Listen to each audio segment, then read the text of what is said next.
അപ്പോൾ നമുക്ക് മുട്ട റോസ്റ്റ് ഉണ്ടാക്കാവേ. ഒരു ചീനച്ചട്ടി വെച്ചിട്ട് നമ്മൾ അതിൽ കുറച്ച് എണ്ണ ഒഴിച്ചിട്ടുണ്ടേ. കടുകിട്ട് പൊട്ടുമ്പോൾ കുറച്ച് കറിവേപ്പില ഇട്ട് കൊടുക്കാം. ഒരു 2 പച്ചമുളക്, ഒരു 2 തക്കാളി, കുറച്ച് വെളുത്തുള്ളി നമ്മൾ അരിഞ്ഞെടുത്തിട്ടുണ്ട്. ഇത് ചേർത്ത് കൊടുക്കാവേ. ഉള്ളി ഇതിൽ വറുത്ത ഉള്ളിയാണ് ചേർത്ത് കൊടുക്കുന്നത്.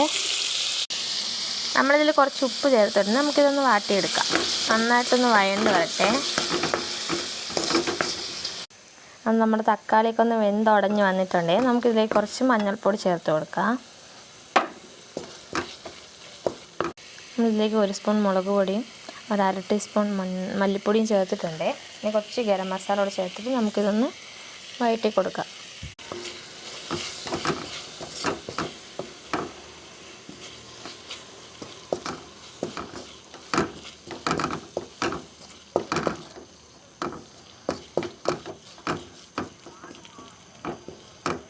നമുക്കിതിലേക്ക് റോസ്റ്റ് ചെയ്ത് സവോള ചേർത്ത് കൊടുക്കാം.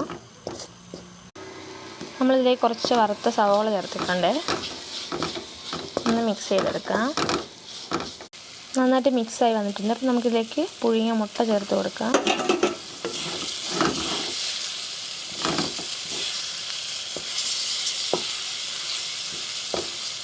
ഇതിലേക്ക് ഒരു 1/2 ഗ്ലാസ് തിളപ്പിച്ച വെള്ളം ചേർത്ത് കൊടുക്കാമേ. നന്നായിട്ട് തിളച്ച് വന്നിട്ടുണ്ട്. നമുക്കിതിൽ കുറച്ച് മല്ലിയില ചേർത്ത് കൊടുക്കാം. ഞാനിപ്പോൾ ചേർക്കുന്നില്ല. ഇവിടെ വീട്ടിലാർക്കും മല്ലിയില അങ്ങനെ താല്പര്യമില്ല, അതുകൊണ്ട് മല്ലിയില ഇപ്പോൾ ചേർക്കുന്നില്ല. കുറച്ച് വേണമെങ്കിൽ തൈരും ചേർത്ത് കൊടുക്കാം. ഇതിപ്പോൾ ഞാനൊന്നും ചേർക്കുന്നില്ല കേട്ടോ. ഇത് തൈരും മല്ലിയിലും ഒന്നും ചേർക്കുന്നില്ല, ഇവിടെ ആർക്കും ഇഷ്ടമില്ല, അതുകൊണ്ടാണ്.